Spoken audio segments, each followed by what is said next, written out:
Inovasi atau mati. Kita ambil contoh kasus yang pernah terjadi pada Nokia. Dahulu sempat berjaya sebagai perusahaan ponsel raksasa, ya, terutama bagi teman-teman yang pernah mengalaminya pada era awal 2000-an pasti memahami atau merasakan bagaimana kejayaan dari Nokia itu sendiri. Tetapi kenapa pada akhirnya di era sekarang bisa tumbang? Seperti itu. Selamat pagi teman-teman. Saya Denny, peserta Latsar CPNS Angkatan 12. Untuk kali ini saya akan lebih jauh membahas tentang analisis isu kontemporer, dan selengkapnya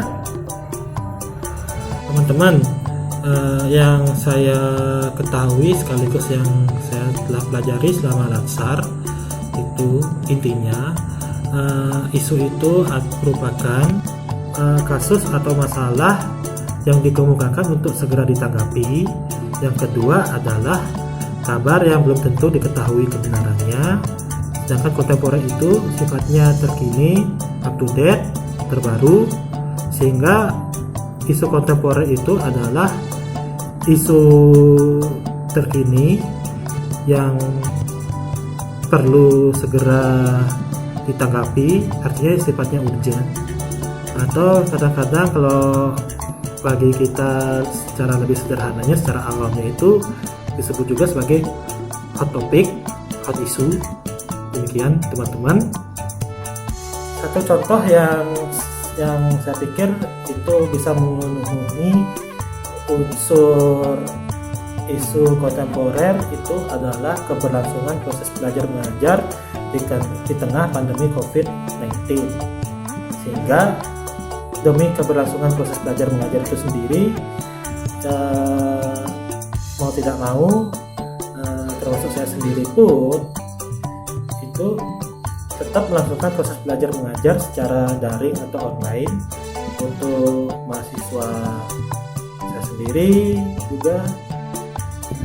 Selain itu, isu lainnya yang saya anggap sebagai hot issue khususnya untuk di lingkungan pendidikan tinggi itu adalah isu pengangguran yang dihadapi oleh lulusan baru atau fresh graduate dari perguruan tinggi, yang dimana rata-rata kan fresh graduate itu sendiri kan, mohon maaf, itu minim atau bahkan tidak memiliki pengalaman kerja sama sekali ketika dihadapkan dengan sesama fresh graduate atau bahkan sesama pejuang pencari kerja yang kebetulan juga saya tanda kutip grade di atas itu yang saya maksud itu adalah para pejuang pencari kerja ini memiliki pengalaman kerja yang lebih cukup mumpuni di antara para fresh graduate ini, sehingga dengan demikian yang fresh graduate ini kan jelas terancam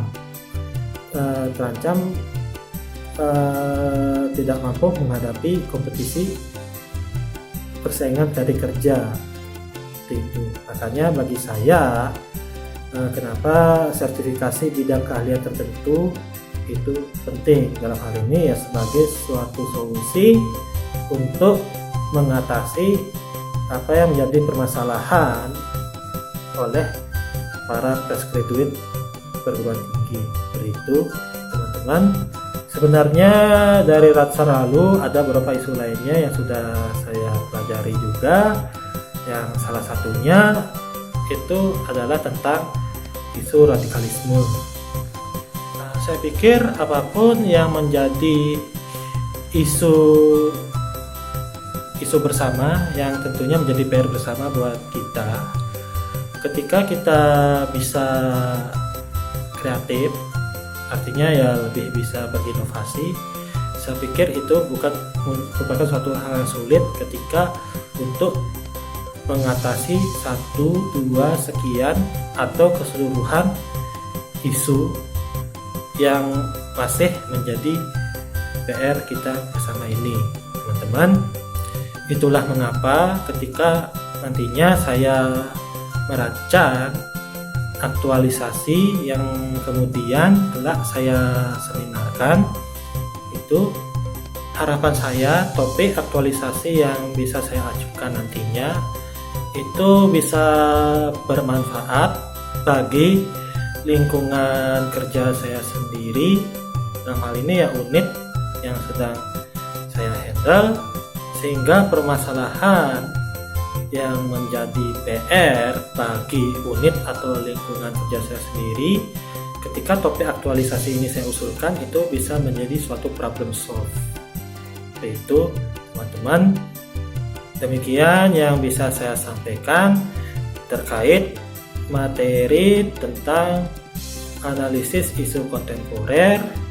Semoga dari materi ini setidaknya bisa bermanfaat buat kita bersama, terutama ketika kita hendak mengajukan suatu gagasan yang nantinya tanda kutip menjelma menjadi suatu rancangan aktualisasi yang kita presentasikan kita bersama teman-teman.